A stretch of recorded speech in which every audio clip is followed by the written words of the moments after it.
The Everything Sequel Podcast is brought to you by The Everything Sequel Podcast. The Everything Sequel Podcast contains explicit language. You have been forewarned.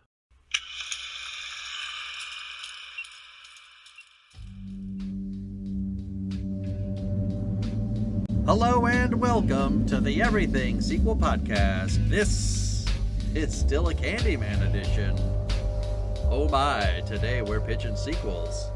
My name is Michael Shantz of the How Dare You Awards. Joining me, the man who's going to be pitching bees at me, Tom Stewart of Lonesome Whistle Productions. Say hello, Tom. You're next, Purcell. Grind a gullet. Grind a gullet is sounds like something from a musical. Yeah. There's a lot of names to have to keep straight in these movies. What do you mean? Well, just because they're doing so much family stuff. It all seems counterintuitive. Like you think you're going to be seeing the same names, but you don't, because their characters are married or whatever. That kind of shit. I don't know. And then you have names. You have names that don't sound like they belong to the people that they are. Like, do you remember the name of the cop from Day of the Dead? No. Who ends up Samuel Kraft. Is his name with a K. Like Kraft like mac and the cheese. Mac and cheese. Yeah. I got the idea when I was looking at a box of mac and cheese, and the name came to me. Well, that's good. I like it. All right. Yeah. I feel as though I said, well, why don't we go ahead and record this this pitch sequel segment, and it came a surprise to you.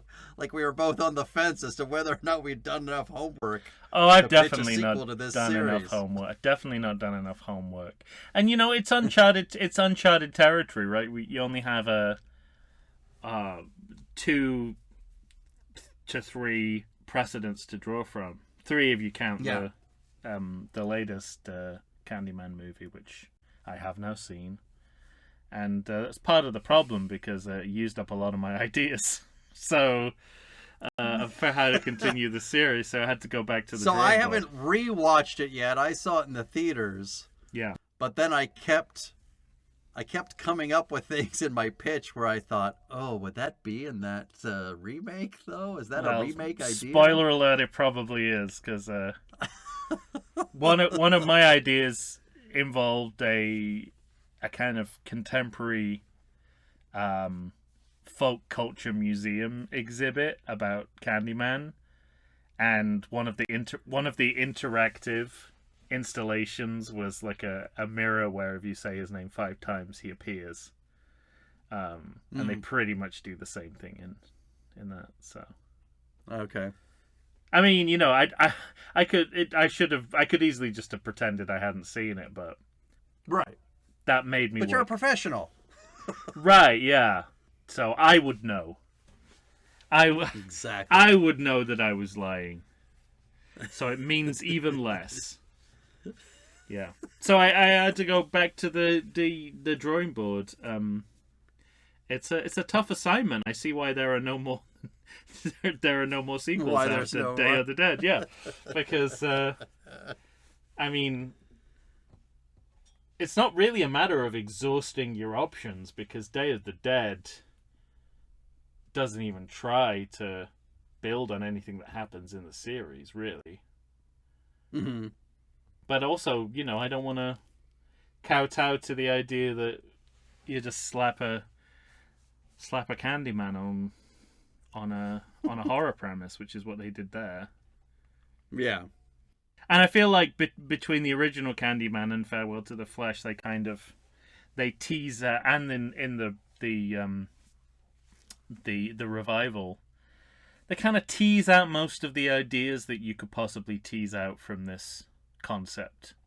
So it's challenging as well. Like they're even the brain food is all eaten up. by the time you get to your pitch. Oh, not if you get heavy-handed with it. Yeah, not if you do it badly. No, siree. Yeah, well, I don't know why, but I found myself. I usually, like, in earnest, am trying to pitch an idea for a good sequel whenever I do this. Me too. And for some reason, for this particular, like, I found myself starting off in that vein and then finding myself going more and more ridiculous. Yeah. As we went along. And even actually, even just to begin with, mine is absurd on its face. Mm-hmm. Because I decide to do something along the lines that the third sequel did. And there's no reason you should follow the lead of the third sequel or the second sequel, third movie in this series in any way, shape, or form. Well, again, but except that it's the same ethical issue that I had, whereas like I could pretend I haven't seen the Candyman revival and that I'm hearing these ideas for the first time. I'm just coming up with these ideas independently, which I actually did. Like, yeah, I came up with them before I saw it, and then I saw it. I thought, okay, well, I can't do it now. But you have a similar ethical issue of, I should probably acknowledge the third sequel because it's the right thing to do. Yeah. But artistically, it's probably the wrong thing to do. Of course. But morally. And then, of course, I'll probably end up unknowingly stealing things from that remake. And I'll let you know. You'll have to be here to coach me and let me know what a monster I'm being. And no horror sequel is ever copied from the previous film ever. So right, you're on so safe. So safe, yeah. But it's it's an oddball series to pitch a sequel to. It's an oddball series, and therefore it makes for oddball sequel pitching. Yeah, I think so, and I think that's the vein that I've gone in ultimately. And also, I think what you're talking, I mean, you're talking, if I'm not misreading you, something of a comedy horror sequel? It didn't start off like that, but it got out of hand. It seems to be... Yeah, well, yeah, I mean, it's certainly by the end, it could be that. But the more movies you get in a horror film series, the more opportunity there is to do that kind of movie. Yeah, like, you can do a little Jason self-reverent Lives, kind of... Yeah, right. Or, what's the one in H2O, I suppose? Yeah, I guess my problem is that I started off with such lofty goals and ideas that that going in that direction by the end seems inappropriate. Well, that's this. There's nothing wrong with a discerned change of tone if it's required. Mm-hmm. We can definitely do that. Yeah, it was weird. It was, I guess, as I said about my task, I thought, well, based on the sequels that we've already had, there's only a couple of things I have to do, and both are terrible, like they're terrible ideas, but this is what this series does, so I'll start off there. And then I just sort of stopped thinking about it as though that was enough for a sequel. Yeah. And it's not at all. I had not given it enough thought and then really had to buckle down, and actually just in the last few hours today.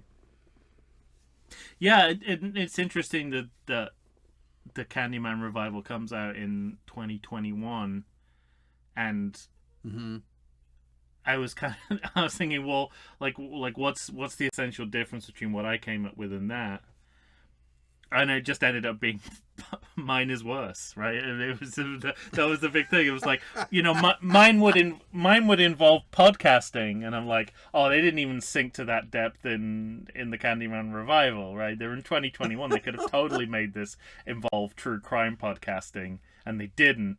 Yeah. And they're better because of it, and I'm worse because I was contemplating it in mine. So I abandoned that. So it sounds like we both had a lot of start and stops. Yeah. So in the end, was it difficult to locate an actual story for you?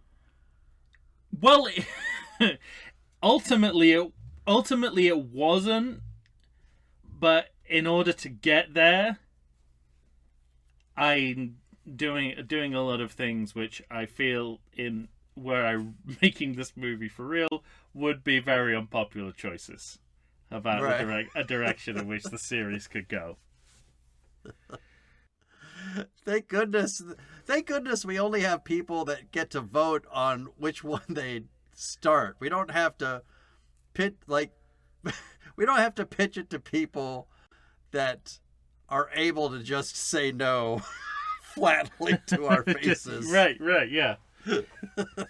I think what I came up with was a good idea. I think where I'm struggling a little bit is, would it be the right direction to go in for the series? But that's where it being an oddball series is kind of helpful, because there's precedent, but there's also, nothing is kind of nothing is stuck in a way where you can't completely reinvent it. Yeah. And get away with it. Well, that might just be hubris.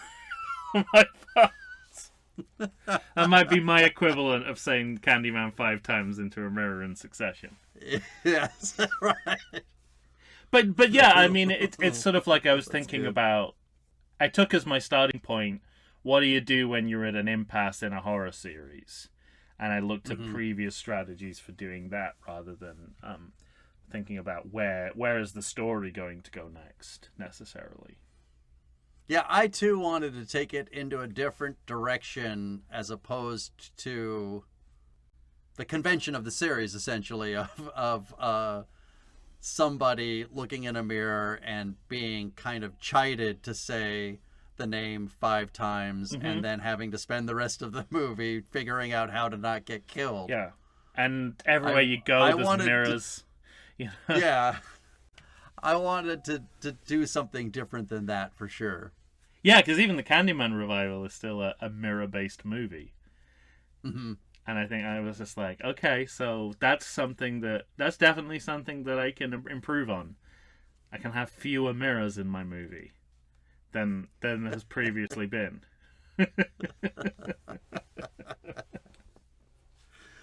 So you're going for shiny books?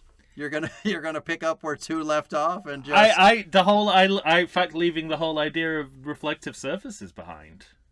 Okay. Or what did it get replaced with in Day of the Dead? Any object in a frame that was an image of something, right. could recreate Candyman.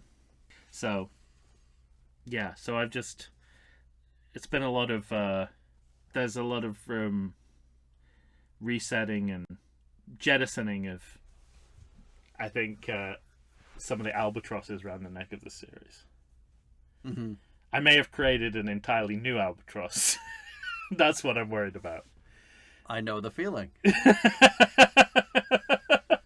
It's sort of like, it's like basically if the Rime of the Ancient Mariner were like a poem that ended trying to leave the door open for a sequel. Yeah. And the final stanza described like an albatross egg that was cracking open just when everyone thought they were safe. Coleridge is just like, so I'll leave the door open for a sequel to this epic poem.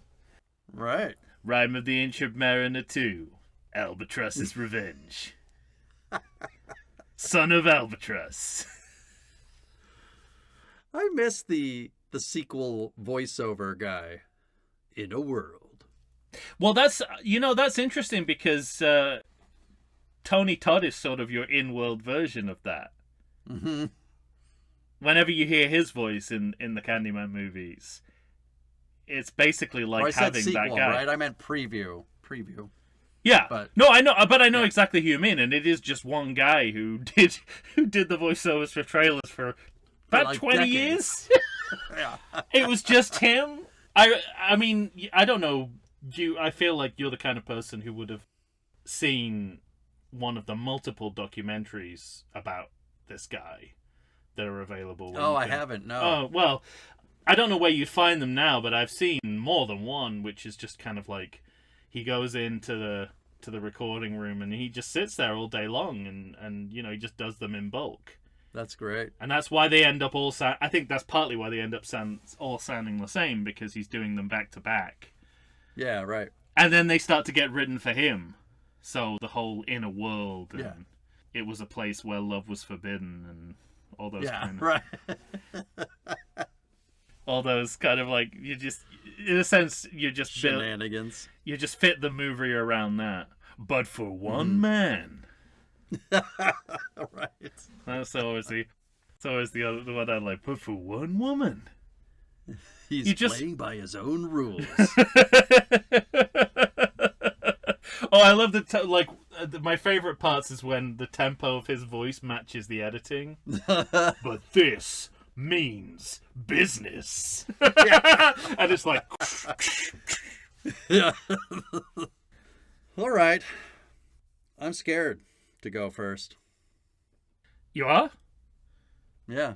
Okay. I'm happy to go first. I think you'll be a lot less scared once you've heard what I come up with. So, and I think that's your plan, quite frankly. In saying that, that was not at the forefront of my mind. I must say.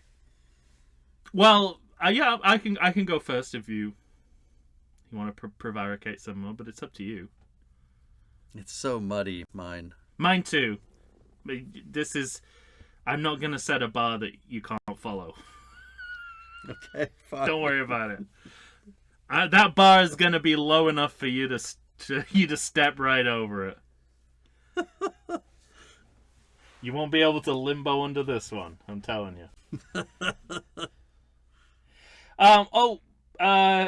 So the name of my sequel pitch is quite simply Candyman, Sweets to the Sweet. All right. That may be where the resemblance to the series ends, in the use of that phrase, that common phrase from the series. Because what I've actually done, inspired by what many would call the nadir of another horror series, is I've actually done a Halloween 3 and reinterpreted the Candyman series as a set of anthology movies. Okay. For at least one movies, and for those of you who haven't listened to our episodes or don't know or listen to the episode that somehow didn't pick up on this, after Halloween 2, Michael Myers in quotes died. Dr. Loomis in quotes died. They intended to kill them off. There was no more story to tell. So they went back to what they originally envisioned, which was that Halloween would simply be an anthology banner under which a new story could be told each movie. Unfortunately, they made 2 of these movies rather than one, so that complicated it somewhat. But Halloween 3 Season of the Witch is a complete standalone movie. And Candyman Sweets to the Sweet is also a standalone movie. Because I was basically, and this is something that the Candyman revival, which we're going to talk about on our Patreon coverage in more detail, put me in mind of, which I felt was kind of like, until they did this, it was taboo for the series to mention that the other popular cultural association of Candyman is the song Candyman from Willy Wonka and the Chocolate Factory. Mm-hmm. And that's played over the titles of the Candyman revival. And that, in a sense, kind of freed me up to actually take that as much as the inspiration for what I'm doing. The idea behind the song Candyman as the premise for the story. So that's where I've gone from that. But with the socio-political themes behind Candyman. So the connective... Is there a lead villain whose name is like Funnel Funkrin?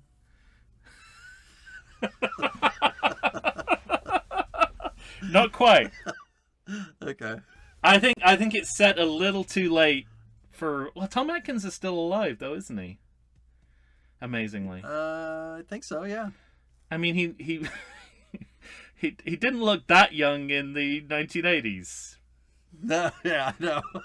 The movies made out he was young, but he wasn't young. Right. When he was an action hero in The Fog and then in Halloween 3. But anyway, so Candyman Sweet to the Sweet is about a Candyman, i.e. the purveyor of a candy shop. And I'll just heads up, this is under-researched, but it's a candy store, an independent mom and pop, well, without the mom, a pop candy store on 125th Street in Harlem, New York. I'm happy to go first now. Thank you. That's all you had to say. You're setting the wolf. Yeah, so it's a independent pop candy store located in Harlem, New York on 125th Street. You go to Harlem too? Oh, I think. Well, no, but I think you should have Richard Pryor, so there's like a Harlem Nights kind of connection. You know what was really weird then when you went, I thought I'd stolen something from your pitch, but you know what I thought I thought you'd done? What? Involved the Harlem Globetrotters in the story.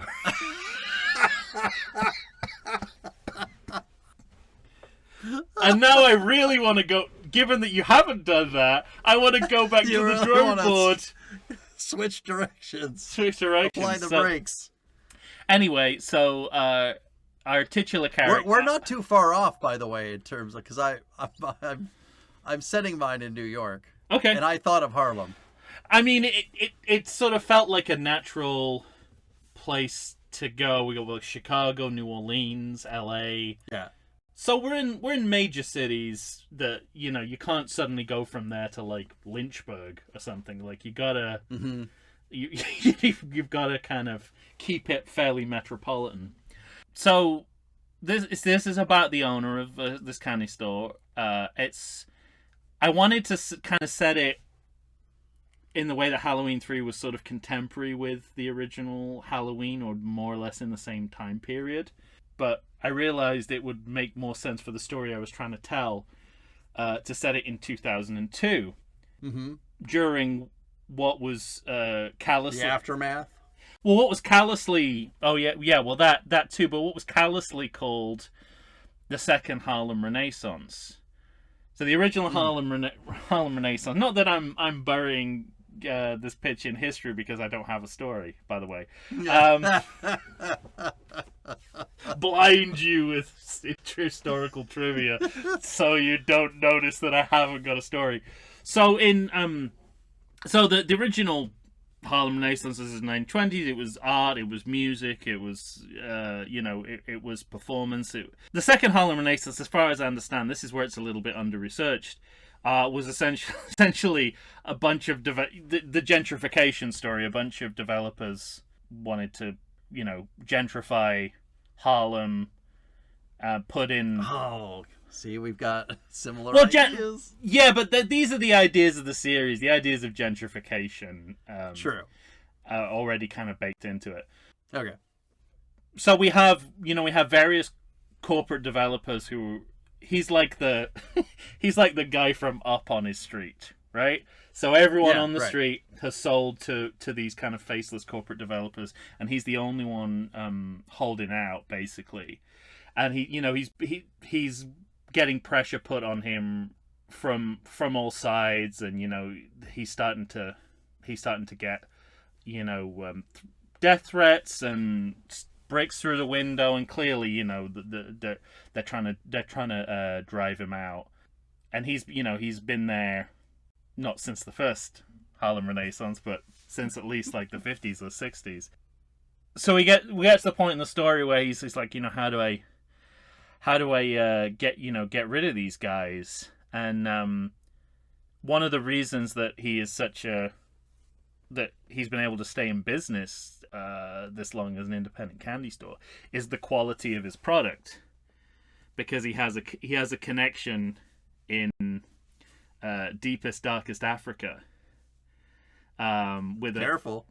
There's a kind of go like a go-between who sells him like the ultimate, the most potent cacao that can possibly be derived from the earth, and it's this tribe which has never made contact with the outside world. They've got this one go-between who's this kind of eccentric guy who floats between them, and he turns up in full horror style with the with the coat and the trench coat and the hat in shadows, and on one of his many deliveries, he delivers the purest powder that's made into like some of the, especially and compared to American chocolate, it's like it's like a truffle, right? We were talking about that recently. We were, like vomit wasn't flavored. Yeah, wasn't flavored like vomit Hershey's.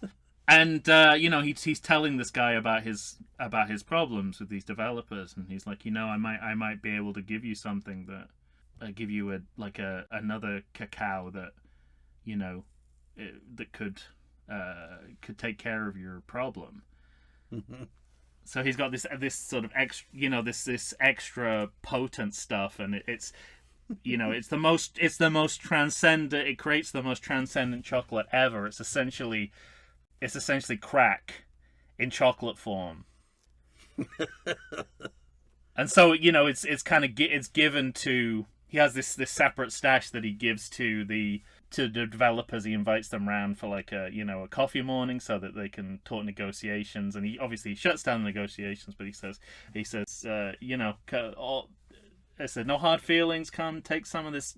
Take some of these free samples I've got. We've got gift baskets for you all, and it's all created with this powder, which can is like creates these huge dependency problems. It's also hallucinogenic, and it fucks these guys up basically. So the businesses start to collapse because they're all being run by absolute cokeheads, or slows down or speeds up the inevitable decay of these organizations. So it gets him off his back for a while, because all the businesses that are trying to take the property away from him are rapidly closing down.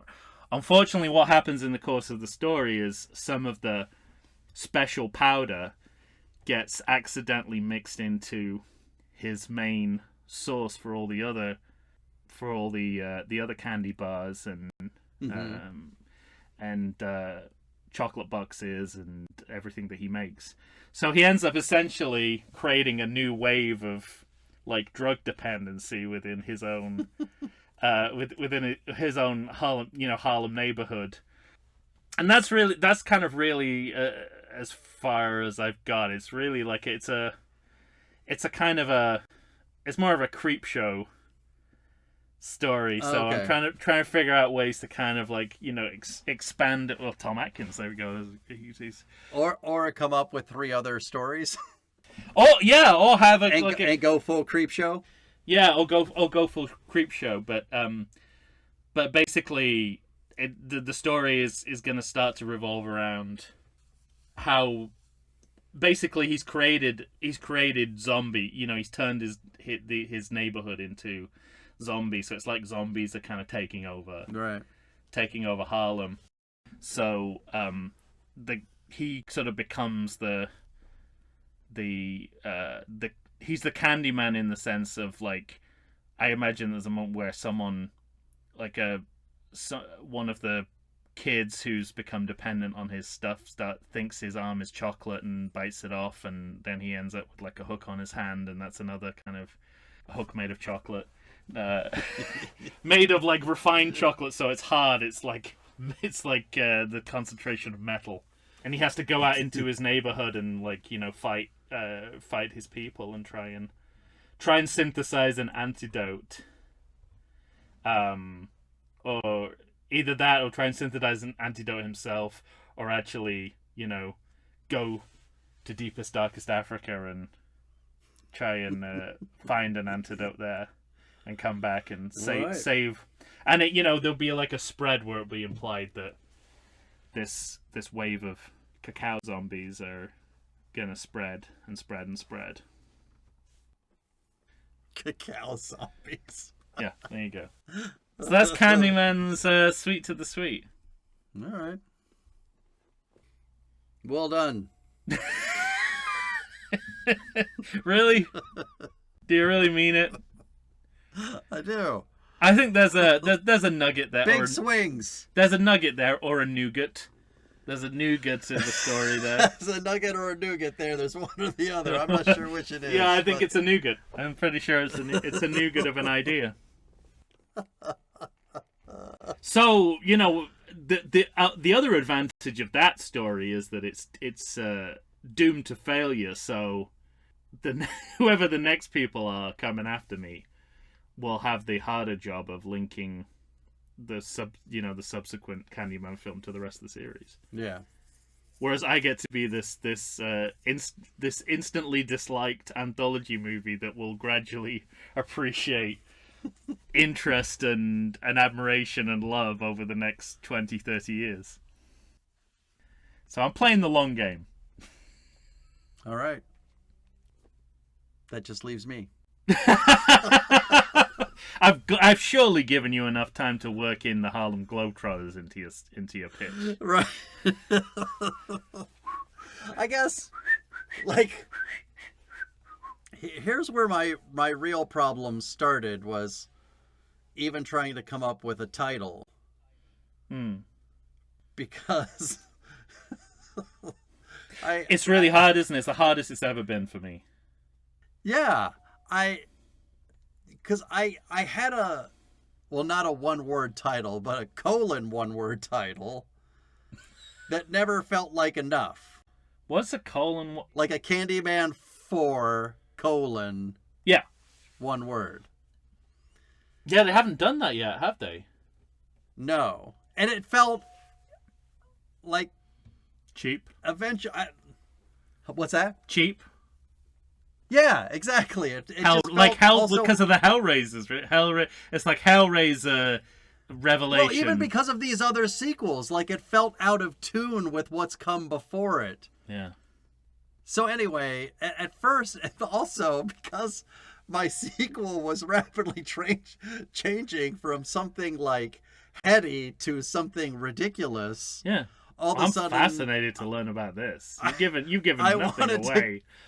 Well, all of a sudden I wanted to go to a sillier title. Because at first I had Candyman 4, colon, Vengeance. Yeah. That does sound like a late Hellraiser video sequel. Right? Yeah. Like, there's no getting around it. This whole pitch was half serious, half tongue in the cheek. In terms of, like, I was going for, I guess, a serious sequel, but what surrounds it, the framing of it, is weak and stupid. Like Fredo.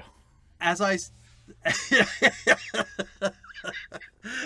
started thinking about what else came before this, Mardi Gras and the Day of the Dead, I was like, should I go full into the deep end of the nonsense of this series? And that's when I started. I was like, Columbus Day? That would be pretty silly. And then, because I was also setting mine in New York and actually had the idea of possibly setting it in Harlem, I thought, well, what's the one thing that all New Yorkers can kind of relate to, whether they go there ever or not, and that's New Year's Eve. And I started to come around to the sillier title of Countdown to Vengeance. Oh, nice. And I thought... But it sounds like more serious as well. Like, it's kind of... Oh, you think so? No, I mean, it sounds like someone who thinks they're being serious being ridiculous. Yeah, that's it. Yeah, right. Sounds like something that guy from the 90s trailers would say. Right. It's a countdown to vengeance. Like, I got to a certain point, and then when that late idea, like, came to me, the countdown to vengeance, I only had the vaguest notion of how I would get there, but what I wanted to do was we start off on our story. So it's set on just to clarify, it's set on New Year's Eve, like the Dick Clark countdown to. Yeah. Okay, yeah. great. I like it. And is it? Oh, go on. No, you tell me. You can. Tell no, me. go ahead. You question? Is it Y2K? So that was the thing. I kind of felt like that was an idea I had, but because I wanted to do another convention of the series, it's not. The K stands. There's just no way. The K stands for Candyman. Yeah. Spelt wrong. Spelled by a child. What I first thought of was the sort of heady idea of a credit sequence where we're seeing things, newspaper articles, maybe even newspaper or rather television news anchors talking about the plight of injustice and racial injustice within the country, stories about Freddie Gay, Breonna Taylor, George Floyd, that kind of thing, along with the gentrification of neighborhoods. And that's why I too thought of Harlem, because like you, I was setting mine in New York, and I wanted to do this silly, stupid thing. Like the last movie was in '99. So I kind of, like you, had the idea of we'd be in a world that would look like 3 years later.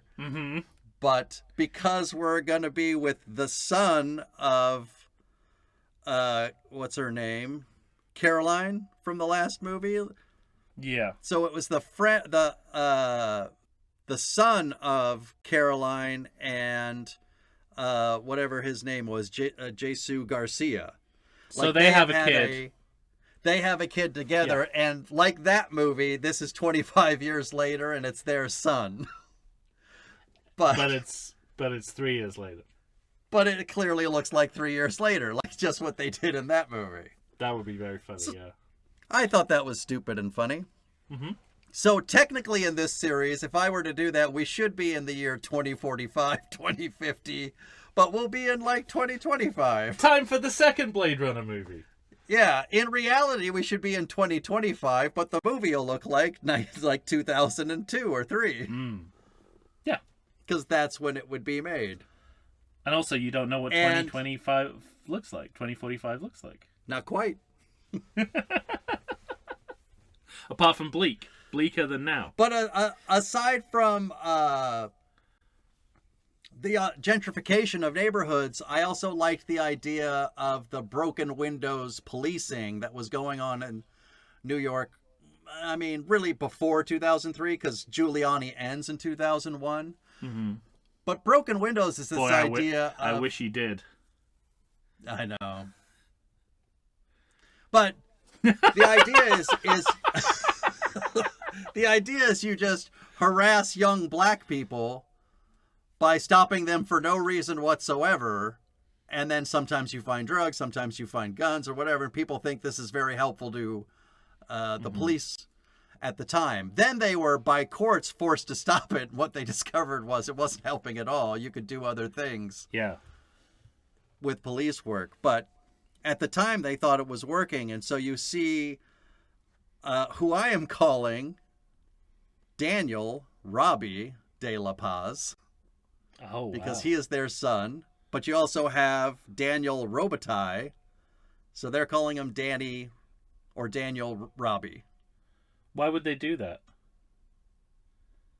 She wants to pay heritage to the Candyman. What? Like her mother. Because I guess the problem is that I'm drawing on 3, the characters of 3, but I'm drawing on the ideas from 2. That's my real problem. Okay. So, yeah.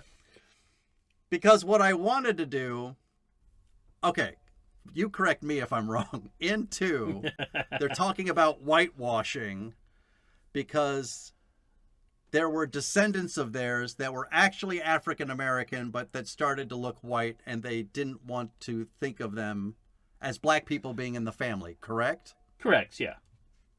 So, my idea was a white woman and a Hispanic man have a son, but somewhere in her genes, like he looks more African American than Okay. than a Latino man, let's say. I don't know if we And should so be what you talking have about is a this. white lady and... I know I mentioned deepest, darkest atmosphere, Africa, but I think you're on similarly shaky ground here. No. Yeah, No, exactly. I know what you mean, and I think you can do that.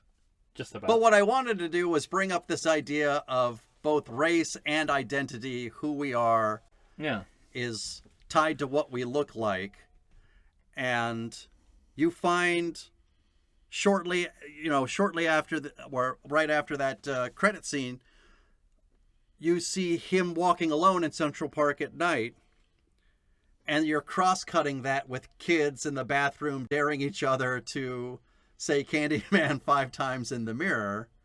And when they do, Candyman comes up and like one of them's running out of the room, but he's getting gutted. And then you have the descendant or a descendant of Daniel Robitaille face to face with him, and he just runs away.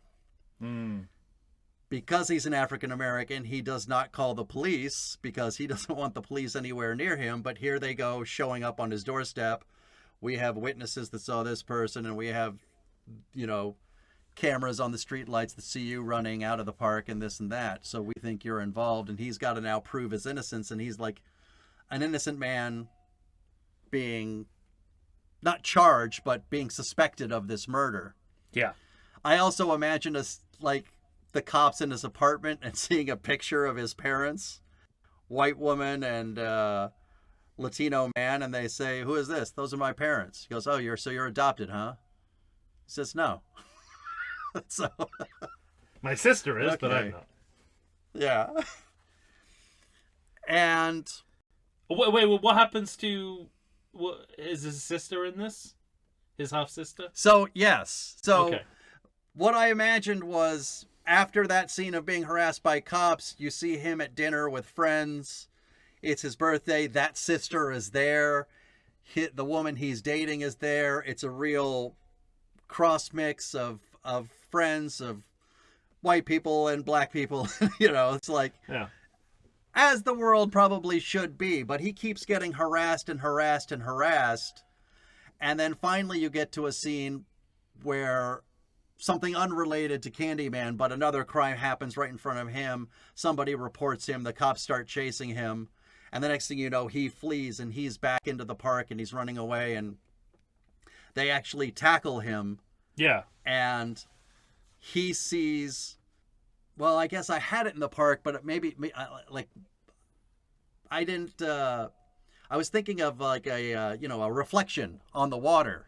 Oh, that's good. Is it maybe it's like January, February, so you can have the ice? Yeah, like we're coming up to December 31st, so. Oh, that's right.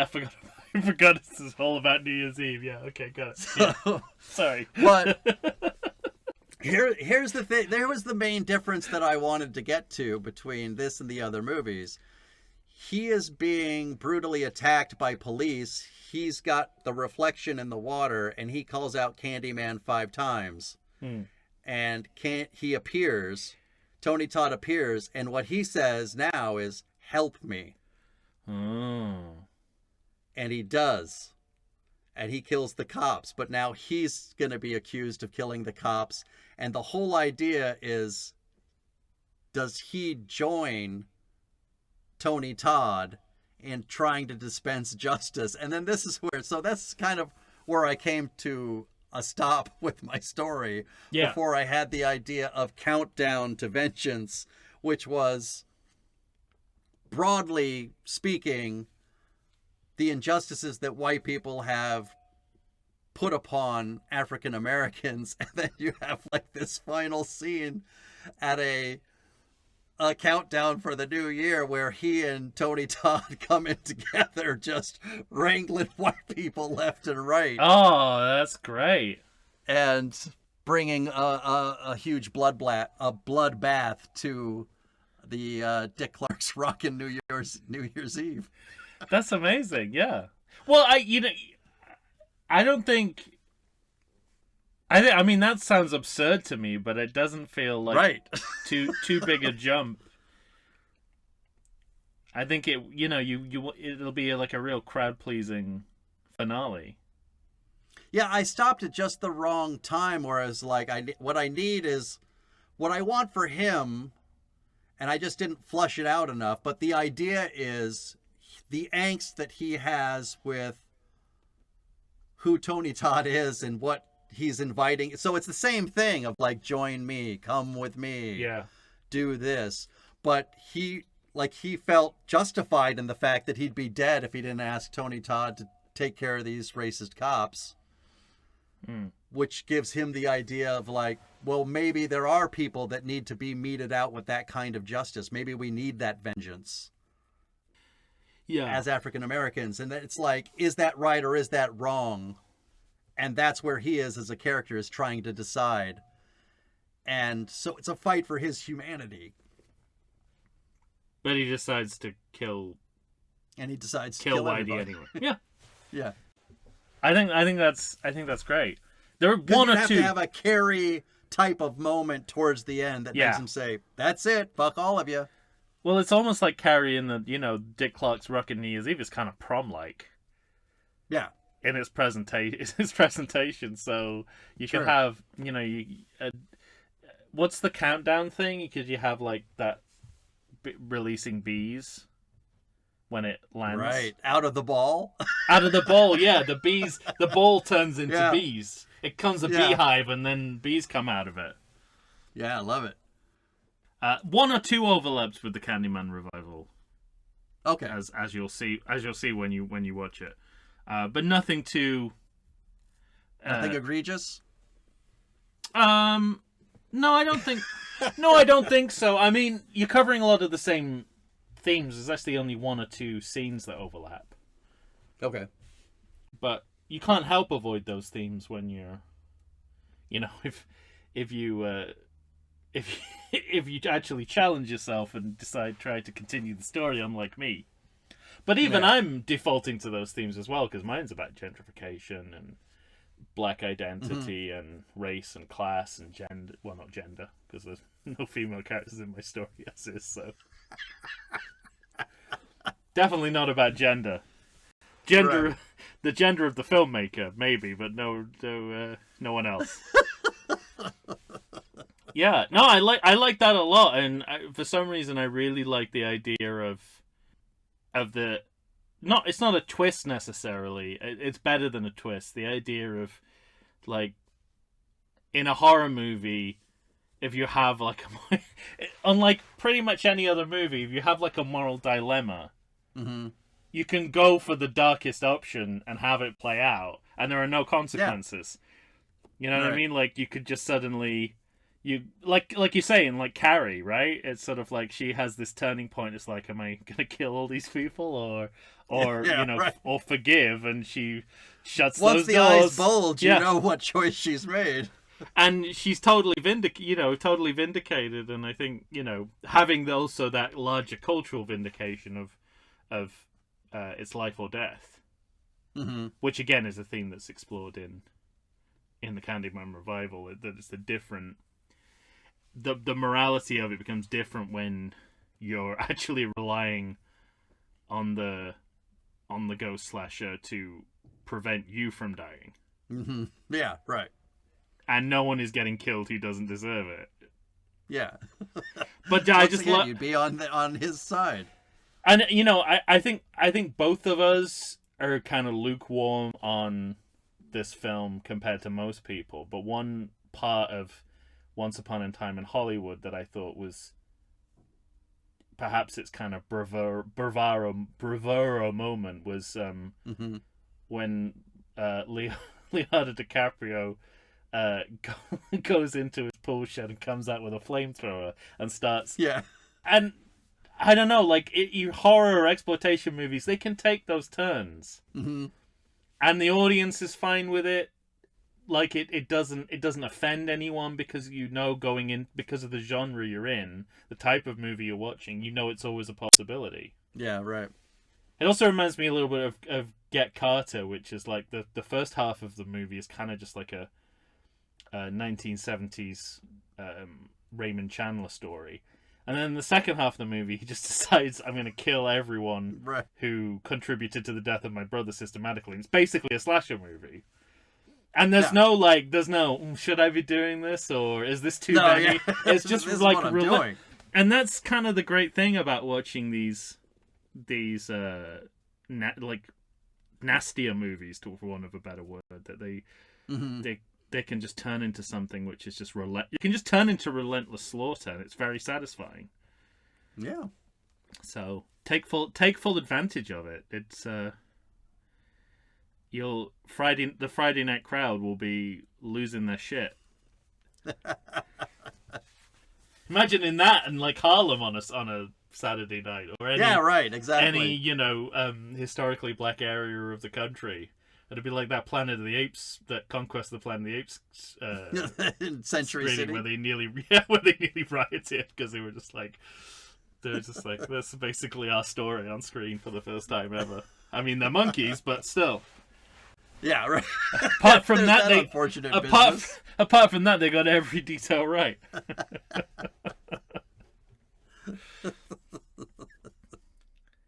Well, that's right. I mean, yeah, you definitely had the harder task there. I took the easy way out, but I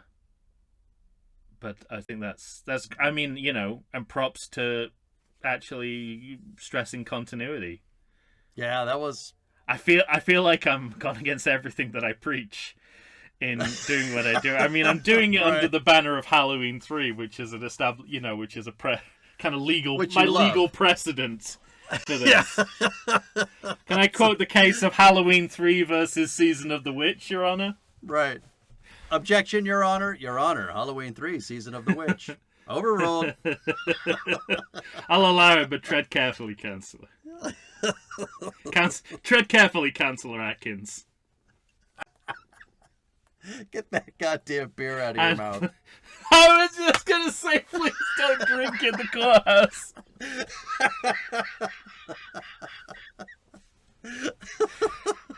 I love I think, having just seen The Fog for the first time, I think he has road beers in that as well.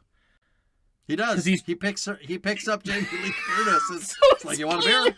So the fact that it appears in 2 movies, he's got to be him, right? It's got to be his idea. It's got to be his idea. It's like there's something missing in this scene. Oh, I know. I'd have got some road beers at this point. There's 2 things missing. I think we should do some drinking. Also, I think Jamie Lee Curtis's character would fuck me. I mean, that's just astonishing. It's really funny. It's so funny because, like, it's done well enough that you kind of think, she's just a woman with low self-esteem. Like, you don't get it. I mean, it's just something that happens. But when Carpenter does it, it's like, that's just like, it's like she's got issues. She's yeah, right. She's looking for that. She's looking for that thrill ride, and she shouldn't be in the movie at all. There's no. She doesn't do anything. Doesn't do anything. She just fills in whenever Adrienne Barbeau can't be on screen for plot reasons. She's there to pick up the slack. Just to pick up the slack. Yeah, that's so interesting. But there you go. There's 2 pitches. Yeah, I can't believe neither of us went for Candyman, Candywoman, right? A Candyman for all seasons, Candy Bees, historical drama, A Candyman for all seasons. What did you say? Candy Beast, Candy Bees, Candy Bees, Strangers with Candyman. Yeah. The Candyman. The Candyman can. The Candyman can. The Candyman can. It's a musical. Yeah, so interesting. The title. This was the toughest title. Actually, it was the toughest task, I think, that we've done. Yes, so far. I mean, it's such an oddball series. It was really hard to. And like I said, so I came up with the idea of, it's perfect. You just set it as though it's 3 years later. but you're watching the child of the last people we just were with. That's all you got to do. Mm-hmm. And then I stopped. Unfortunately, that's where I stopped. I thought I was done. And then I thought, no, that's not enough for a sequel. I need a fucking story. But you could do a lot of double play with that in the Scream fashion, where you're acknowledging that you're doing it while you're doing it. Yeah. Which it would make it different from Day of the Dead, because it's not even on their minds to explain why this is happening in the present, but she's 25. Right. All right. There we go. Done and done. Absolutely, yes. If indeed either of that counts as done. We've killed off the series in true fashion. Well, they did that already. I mean, we haven't talked about that. Day of the Dead must have been the nail in the coffin, right? Well, like I said, I remember reading that Tony Todd had an idea for a Candyman 4, but at that point they just weren't willing to take what they called too much of a financial risk. I'd love it if that idea eventually became Final Destination, and he just parlayed it. That'd be great. Just like it slipped right in. Candyman crashes a plane. But these kids are psychic, so they get off before it happens, and then. And Hook. The other thing, I guess we could talk about this on the poster episode. Save a little bit, but a little bit of juice. But hook killers. Mm-hmm. What other hook killers are there in horror? I know what you did. I know what you did last summer. He's a hook killer. Yeah. The pirates in the fog, right? They've got hooks, haven't they? Hook hands. They might have some hooks. I think is one of the urban legends an urban legend, a hook story? I've never seen it. I never seen it. It sounds right, but I might also it might just be my low opinion of that era of movie that makes me think that they've got hooks for hands. Yeah, I watched that one for the first time that was I was like, it wasn't on my list, but then I saw it on Max, and I said, hey, I'll watch that piece of shit. Good for you. That's what I should be doing. Yeah, I had a good time. That's what I should be doing, really, but I can't bring myself to do it. Okay. But we're not missing any. So is Candyman the biggest hook killer? Yeah, of them I all? think so. Biggest apart hook from killer, Captain for Hook, sure. obviously. And I was thinking about this today because you have the big three, right? You have Michael and Jason and Freddy. Mm-hmm. And then I would say on a tier all by himself, right below those three is Chucky. What about Leatherface? Mm-hmm. I guess Leatherface feels like he should be on the first tier level, but that's only if you count the first movie, right? Like, sure, yeah.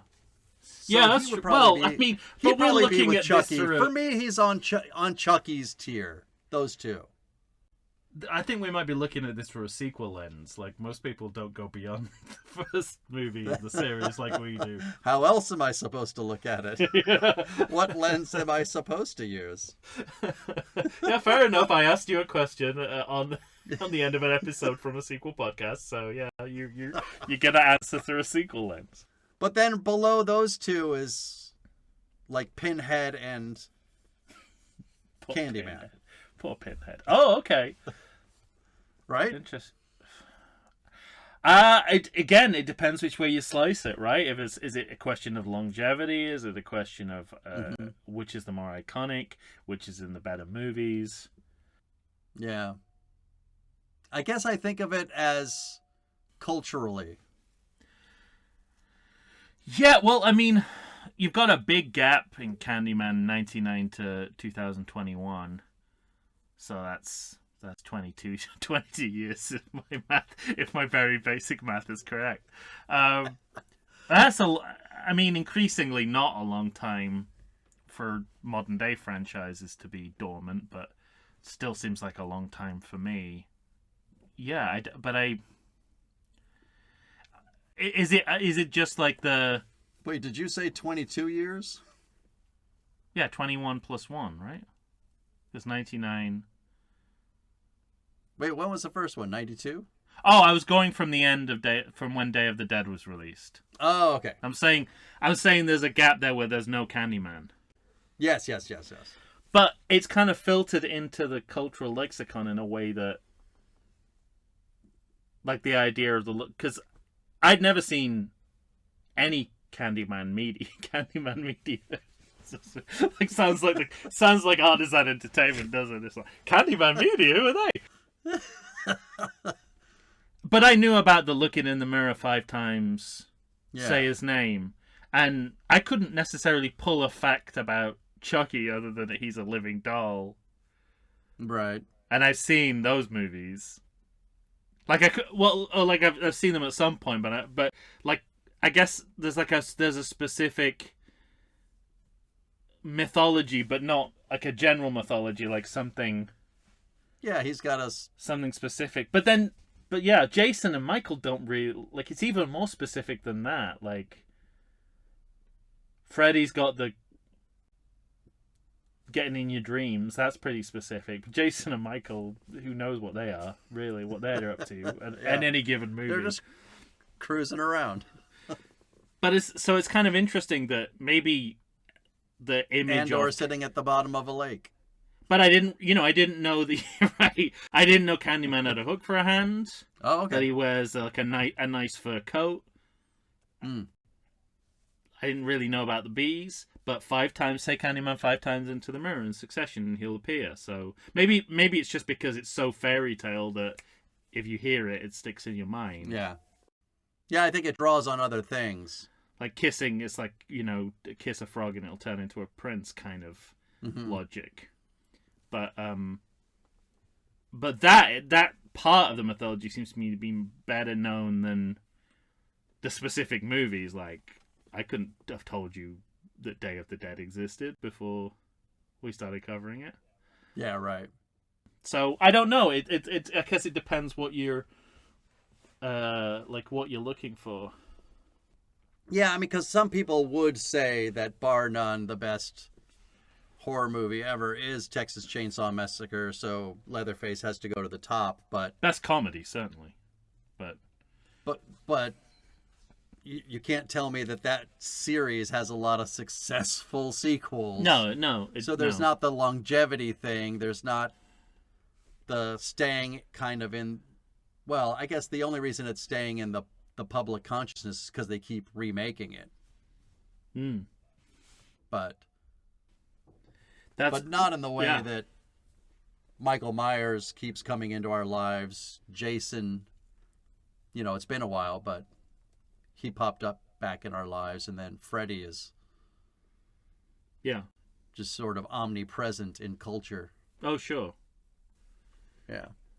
And I guess just to sort of, as a kind of counterpoint to that'll lead into our Patreon coverage, is would there, like, without Get Out, would there have been a Candyman revival? A sequel or a remake? Yeah. Yeah. No, I don't think so. I think it's more about the cultural currency of black horror stories than it is about. And one storyteller, one director, wielding that power. Yeah, completely. Yeah. He says, "I love that movie. I want to remake it." They're like, "Go ahead. Here's some money. We trust you now." You gonna put Little Ray Howery in this one? Nope. He was just a character in one movie. Doesn't need to be in every movie, really, because we put him in every single movie that's being released this year. Yeah, I noticed that. Yeah, I noticed. Yeah, I saw that. That he's pretty much every voice of every animal in every movie in the past year. Yeah. All right, that's it, right? That's it for now. Yeah, join us next week on YouTube, or depending on when you're listening to this, a week from whenever this episode was released, and we'll be ranking. I think for this one we might go all 4 posters. I think. I was gonna say that at least the seems original, But yes, I think you're right. We could do original and remake. Yeah, we can do. Yeah, we'll rank all the Candyman posters. Perfect. And we'll tell you. Well, it might not even be a question of what series we're doing next, but what we're doing next. Correct. So there you go. A little bit of a mystery there. Bum. Here's a tip. Count the number of episodes on the feed. Is that too big a hint? Well, I think it also presumes that people will do something that I'm not sure they'll do. I'm not sure they'll care that's enough fine. to look. That's fine. Yeah. All right. I think either if we're covered by apathy, that's fine. Perfect. But we got all right, ladies and gentlemen. Got something special in store for you. There you go. All right, ladies and gentlemen, all that's left is for you to vote on which sequel you want to see get made. You got a couple of choices here. Are you going to go with Candyman, Sweet for the Sweet? Isn't it? You got to be a little impressed. I remember that all the way from when it was did. first Isn't uttered. it sweet? Isn't it Sweets for the Sweet? Or is it Did sweet I say for sweet? the... No, you said you moved the plural. I think you said sweet for the sweets. Isn't it sweets for the sweet? Yeah, I don't think I said. I think I just said sweet for the sweet. I think Okay. I went singular. Sweets for the sweet. Sorry, All right, you tell I us. did get it listeners. wrong. When you're voting, just put hashtag Mike is right, hashtag Mike is wrong. Or I'm trying to make that hashtag happen, especially the. should I do first one. countdown? Should I do Yeah. countdown? Oh, time? absolutely. Yeah. Right. Countdown Yeah, to so- vengeance. Candyman 4, Countdown to Vengeance. So ridiculous. Just a ticking clock. It sounds. What's great is it sounds like a Steven Seagal movie. Yeah, that's what it does. But when you put Candyman in front of it, you go, okay. That might have something to do with racial injustice. I'd like to preview just a 10-second preview of a ticking clock for that one. Like Half Past Dead. Or Yeah. But Steven He actually- 'cause Seagal's he's movies about racial injustice. He's got a Out for Justice, which sounds kind of similar, right? Well, is it On Dangerous Ground, which is the He's name got of, that one. name of a very good Nicholas Ray movie from the 50s, which always depresses me when it turns out to be the Steven Seagal version. Well, not version. I don't think they're the same movie. But that's a racial injustice movie because isn't it about Inuits? I think he's trying to save Inuits and from drilling oil drilling. And why am I seeing Michael Caine with a really bad hair dye job? In that movie? I think Michael Caine's in that movie with like a jet black dyed hair. That's upsetting. I can't possibly imagine that that's correct. Please What, the star of Jaws the Revenge would and Blue Eyes? He'd won Oscars by then. Well, a second Oscar by then, right? But he kind of went back and forth. See, looking up On Dangerous Ground, I'm already getting the Robert Ryan Ida Lupino movie that I always think I'm watching. On Dangerous Ground, Steven Seagal. Oh, On Deadly. The reason it's not called. The reason I'm getting that Deadly right. Ground, On Deadly right. Ground. It's my confusion. No one else's. Let me see. Okay, well, next is Michael Caine. Oh my God. Michael Caine, and I'm scrolling to see. That is great. If there's a picture of him with a bad dye job anywhere. Looking at the trailer. Billy Bob Thornton. What the hell are you doing over there? Trying to see. You listen to the preview? I'm looking at the preview to see if there's vindication for my theory that Dude. Joan Chen, yeah. Michael Caine, Well, Billy it's in Bob the- Thornton, John C. McGinley, R. Lee Ermey. Other people with initials. Mike Starr, you know that big guy, he's the sort of hitman in between Frank and Lloyd and Dumb and Dumber. Oh, yeah, Michael Caine with bad hair dye job. All right. Oh, yeah, he looks like There are people in this movie. Irvin Kershner's an actor in that movie. What? There you go. Final episode of this podcast will be us watching On Deadly Ground. I don't know if I could watch this movie tonight. I'd never seen it. That's when I stopped watching Seagal. I was like, oh, I think I'm done with him. I think I'm done. That suggests there was a time when you weren't done with him. Under Siege? Oh, yeah.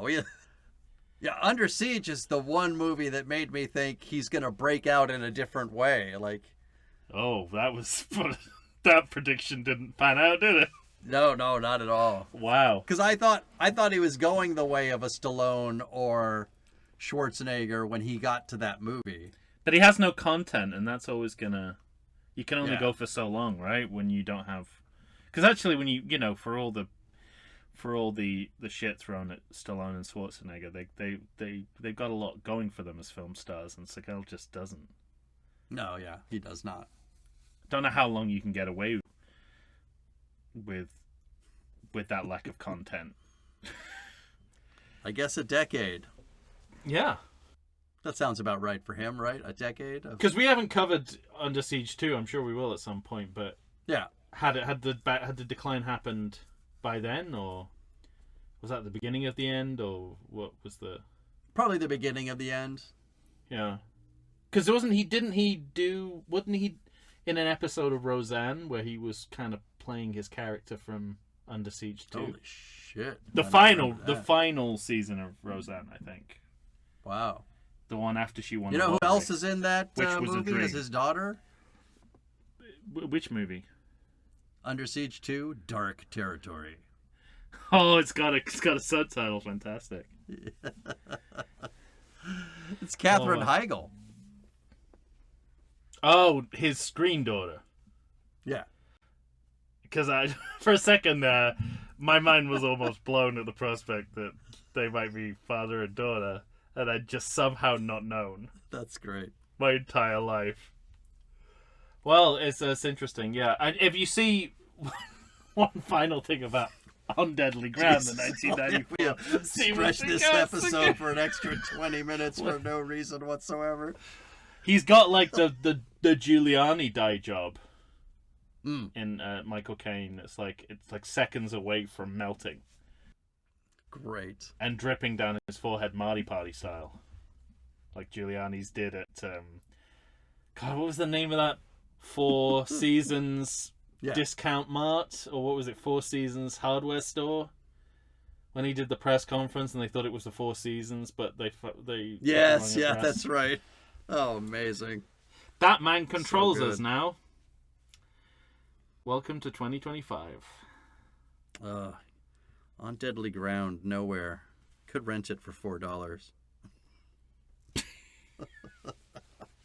Listen, I'll give you the $4 if you want to rent it, so that the decision's taken out of your hands for you. So basically, what you say, if it was on Prime or Max or something, you would actually watch it tonight. Yeah, that'd be tonight's job. Then I'll give you I'll Venmo you $4, and then you got the. I can handle the 4 all on my own. I know, but if I gift it to you, then you're like, well, it would be impolite to. Happy Christmas. I wish there was a way. One of the things you can't do, because I guess everyone would just buy each other movies, is you can like you can give people money to buy things, but you can't buy things for them, like digital media for them. Mm-hmm. Which is interesting, because I'd like to have that control, not necessarily over you, but over someone. It's like, by the way, you're watching The Fugitive. You're watching The Fugitive tonight, and it just comes on the screen. They're like, it's harder for me to stop it happening, so I'm just gonna watch it. Or here's the thing. It's like, I'm gonna buy this movie for you. It's gonna play. You have to pay me for a code to stop it playing. That's like a fucking episode of The Twilight Zone at this point. It's like the box. Turn it off. Yeah. Or an episode of Seinfeld. Well, we'd be a better society, I think, if that was definitely. Instead, I'd just be like, I think it's a Devil's Backbone night for you tonight, sir. I was trying to convince somebody at work to watch His Girl Friday. Uh-huh. And she said, "What year is it?" And I said, "It's like a 1940 film." She goes, I said, "It's in black and white." And she said, like no color, black and white? I said, yes, that's right. Yes, she said the whole time. I said, yes. She's only seen the Wizard of Oz. So she thinks every black and white movie eventually becomes a color movie and then goes back to being a black and white movie. The whole time. Oh wow, yeah, I do remember there was. This will be the final digression. That's what you said last time. It is. I said. Quote me correctly. I said it's the last thing I'm going to say about the 1994 film On Deadly Ground, and so far I've stuck to my word on that. There was a friend of mine who was he taught a film course at a university, and lots of very reluctant people, like students who are very reluctant to watch anything pre, I don't know, like 2000 or something. And sure. he put on Pedro Almodovar's All About My Mother, and then the subtitles came on the screen. Apparently one of the kids watching just went, "Oh, it's all over." The second they saw a subtitle. Just in an example. I think about that all the time whenever I see I'm watching something with subtitle. Oh, it's all over.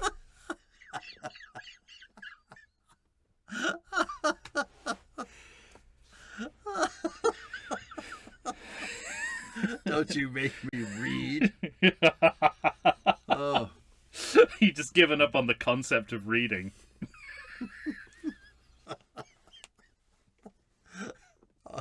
On that note. Yeah. Did you already do your quotable? No. I can't remember.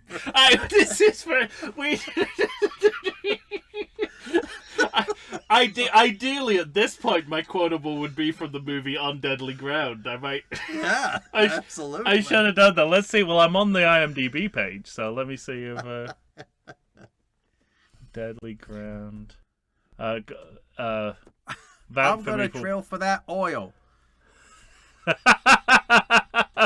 I mean, there's gotta be because I actually don't have a quotable for the end of this, unfortunately.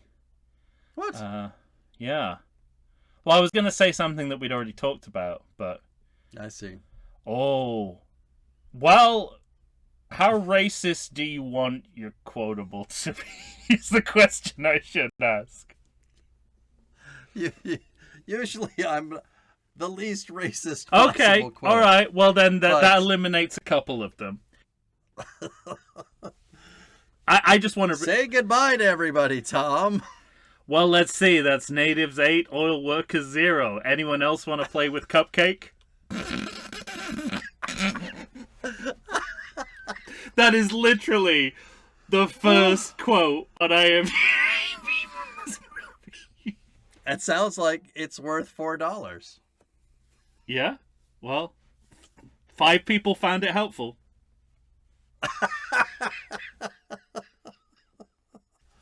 That's it. We're out of here. Thanks for listening. This has been the potpourri round of the Everything Sequel podcast. We are now a Steven Seagal, minute by minute Steven Seagal movie. I think we should do Above the Law is his first movie, and I think we should just treat every movie after that as a sequel and do all Steven Seagal movies. Yeah. Okay. Suddenly Seagal. I'd like to see you tackle Seagal. Well, Suddenly Seagal. I'd make him shit his pants, that's for sure. with Judd Nelson. Oh. Pretty sure he's in this Suddenly Susan, right? Oh, Suddenly Susan. Brooke Shields, right? Yeah. Oh, I want to say Judd Nelson was on that show. We're not looking it up. We're getting off the air. Not to get too Candyman about this, but is this real? Is this still the episode? That's it. We're signing off. Thank you, everyone. I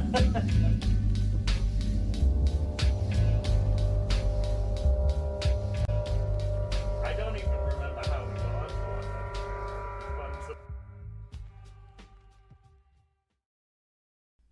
Did you know that the Everything Sequel podcast has a sequel? It's our Patreon, and for a low monthly donation, you can get up to 2 exclusive, full-length, ad-free bonus episodes. $5 a month gets you an episode discussing all the original movies from the series we've covered on the podcast. And that's a lot of snakeheads.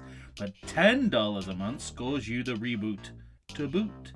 Support Everything Sequel on Patreon and reap the benefits of amazing brand new content you quite literally can't get anywhere else. Got more money than sense? We also offer one-time payments that will get you in the driver's seat of the podcast. Maybe even the passenger seat. That metaphor doesn't work, but our show does. So join the Patreon and believe the hype. It's a sequel.